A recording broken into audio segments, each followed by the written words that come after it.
नमस्कार, म झोले वर्गीकरण समितिको उपाध्यक्ष। तपाईँ चाहिँ को नि?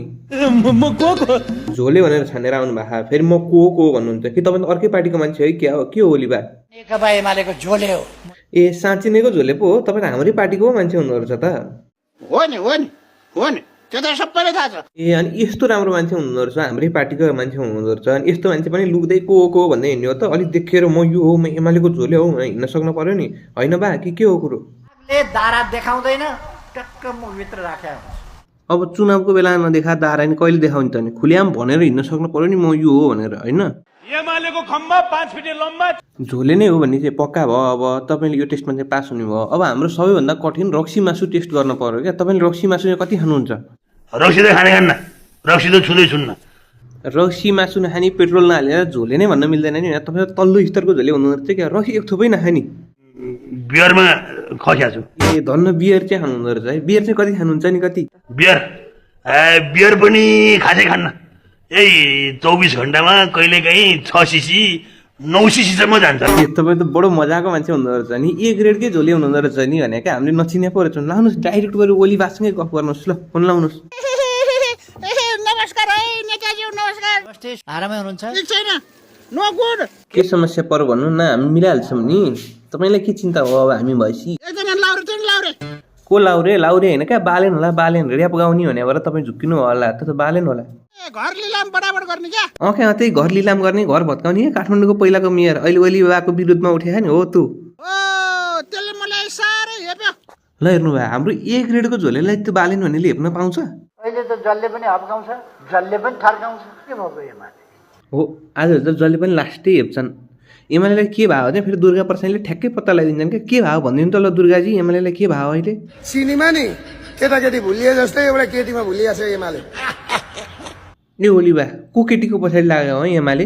नयाँ नयाँ मान्छे आएन कि क्या तपाईँहरूको पार्टीमा आज होली? तर उहाँ नयाँ मान्छे होइन, मभन्दा 3.5 महिना मात्रै कान्छी हो। बाटो मुनि बाटो माथि ढल्के तिते पाती, राम्री तरुनीको कोही नभएको जाति। के को 3.5 महिना कान्छी हुने नि? 35 वर्ष कान्छी जस्तो छ, फटा बुढा। मभन्दा 3.5 महिना कान्छी। गुरुमा के चक है? अहिले त्यसमा चर्चा गर्नु त्यति राम्रो हुँदैन। अब त्यो हजुरआमाहरूको बारेमा चाहिँ नि फ्याक्ट एक थोक भनिदिँदाखेरि त्यो राम्रो हुँदैन। त्यो हजुरआमा त्यसरी नभन्नु न, यस्तो चुवाक भएर पनि त्यस्तो कुरा गर्ने। तपाईँ पनि चुवाक त चुवाकै हो बा। मलाई पनि थुप्रै साथीहरूले भेट्दाखेरि जवानै देखिनुहुन्छ भनेर भन्छन्। त्यसमा पत्याइहाल्नु पर्ने कुनै जरुरी छैन। भन्छन् बुढा मर्ने बेला तरुनी लिएर हिँड्ने, अनि आफै होइन हेर्दै यस्तो छु उस्तो छु राम्रो छु भन्दै हिँड्ने। महेश बस्नेत सिकायो क्या यस्तो काम बुढालाई? महेश बस्नेत पनि को छ आज हामी पत्ता लगाएर छोड्ने हो। नगरौँ न यो यस्तो नगरौँ न।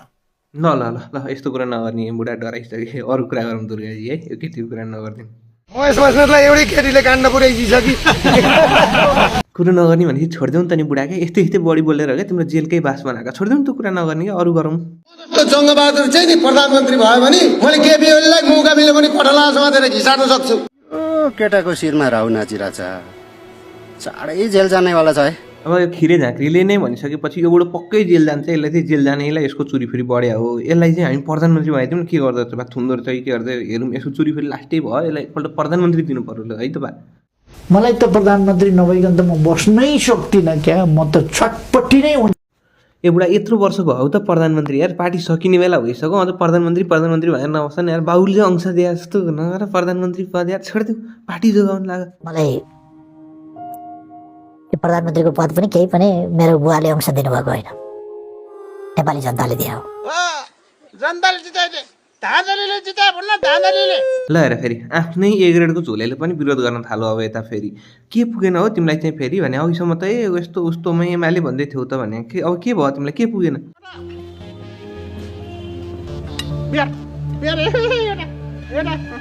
ल ल ल बियर मात्रै होइन, बरु अन्डा नि खाऊ, मासु पनि खाऊ, जे खान्छौ खाऊ, तर ओलीबाको विरोध चाहिँ नगर है। के कसो ओलीबालाई अन्डा खानलाई पैसा दिने होइन? अन्डा 2 प्रकारका हुन्छन्, एउटा बतासे, एउटा साँच्चैको अन्डा।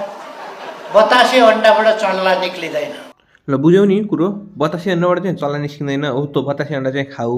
अर्को राम्रो अन्डा चाहिँ कुखुरालाई कोराल नदिने हो। त्योबाट चल्ला निस्किएपछि अब बाले चुनाव जित्दासम्म त ठिक्क हुन्छ। त्यति बेला हामी कुखुराको मासु खानुपर्छ। के गर्नु मान्छे कम बोलाउँछु भन्दा भन्दै नाचेको त धेरै छन् 300 पुग्यो त तिमीले मात्रै खाऊ भनेर पो भने त भने गाउँमै ल्याएर 300-400 जनालाई भोज लाऊ भने हो त तिमीले सक्ने भयौ 3टा खसी ल्याएको यत्र यत्र व्यवस्था हाल्नेको 100 जनलाई एउटा खसी त्यसो गरे कसो होला यो ओलीबा यो झोलेले त सक्यो क्या सबै पैसा ती सक्ने भयो यो देखेर त मलाई रिस उठ्न थालिसक्यो भने बोलेको बोलै छ खाएको खाइ छ रिसाउनुमा कुनै फाइदा छैन रिसले अरूलाई होइन आफैलाई नोक्सान गर्छ रिस एक प्रकारको क्षणिक बिमारी हो धन्न चुनावको माहौल छ र जति खाए नि जे गरे नि बा रिसाउनु भएको छैन एकपल्ट बाले सँगै तिमीलाई नै फोनमा बोल्ने रे आई लभ यु भन्नु आएको तिमीलाई मलाई आज भिरबाट हाम पालेर मरु कि जस्तो लागेको थियो खालि तपाईको आई लभ यु मायाले गर्दाखेरि मात्रै म भिरबाट हाम पालेर मर्न नसकेको ल बर्ता चिफ्लो कुरा नगरेर तिमीले फकाउनु पर्दैन अर्का पैसाले खान पल्केर छौ आफै काम गरेर कमाउनु पर्दैन पैसा कमाउँछु भने हो पैसा कमाउने सक्दैन मान्छेले कस्तो मजाले पैसा कमाउँछ भन्दैन क्या खुसी खुसी खुसी खुसी एक्लै कमाउँछ हामीले सिकाउँदैन ल भयो अब कामको कुरा गर बालेलाई कसरी ठिक पार्ने हो हामीले जे सक्छौँ हामीले सबै गर्छौँ तिमीलाई के चाहियो ल के गर्नुपर्छ भन त्यसको बाउको बिहे देखाउनु पर्यो मैले त्यसको बाउको बिहे देखाउनलाई यहाँ गाउँमा यहाँ जग्गा सग्गा गाड्दा ठिक्क पारेको छु ल अब त्यसै गरेर न्यु भन्ने कुरा पनि भएन त्यसलाई त्यसै गरेर पिट्नु भएन जे भन्ने जाने त्यसको कार्यक्रममा जाने त्यसले जे भन्छ त्यसलाई उल्टो उल्टो कुरा गर्ने आफू चाहिँ न्यु मात्रै खोज्ने क्या न्यु खोज्ने अनि बाङ्का बाङ्क बजाइदिने जाऊ आइएको मधेसिया छौरा प्रधानमन्त्री बनेला है वहिले चुप ताट्यो कि पाट्यो साम्प्रदायिक कुरा गर्छस् म मन पर्छ भने मलाई भोट दिनु म मन पर्दैन भने मलाई भोट नदिनु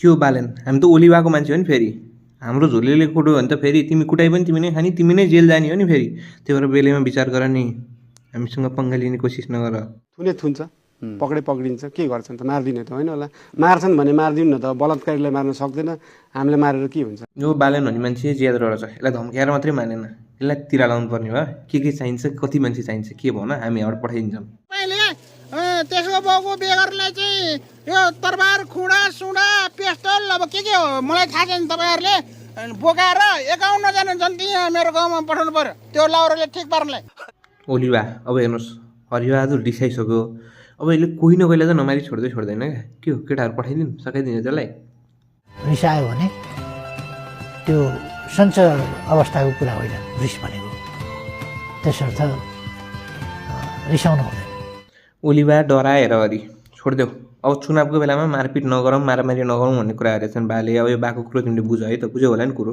कुरा बुझी बुवा तर के भन्दैन मलाई के भन्छ भनेदेखि नि म कसैलाई ठोक्छु भनेर मैले चार्ज गरिसकेपछि ठोक्न पाएन भनेदेखि यो हात लिएर कहाँ ठोकौँ जस्तो हुन्छ बुवालाई ठोकिदिउँ जस्तो भइरहेको मलाई त भनेको भन्ने साथै डर लाग्यो कसैलाई नै ठोक्ने गर्ने मारपिट गर्ने कुरा अब नगरौँ यो भिडियो पनि रमाइलोको लागि बनाएको हो तपाईँहरूलाई यो भिडियो के कस्तो लाग्यो भिडियो मन परेको भए भिडियोलाई लाइक सेयर र च्यानललाई सब्सक्राइब गर्न नभुल्नु होला हामीले यस्तै भिडियो ल्याउँछौँ यो हाम्रो पहिलो प्रयास हो अब यस्तै गरी अरू भिडियो पनि आउने क्रममा छ र त्यसैले टिकटक आइडीमा पनि फलो गर्न सक्नुहुनेछ भिडियो के कस्तो लाग्यो त्यो चाहिँ कमेन्टमा लेख्न नभुल्नु होला धन्यवाद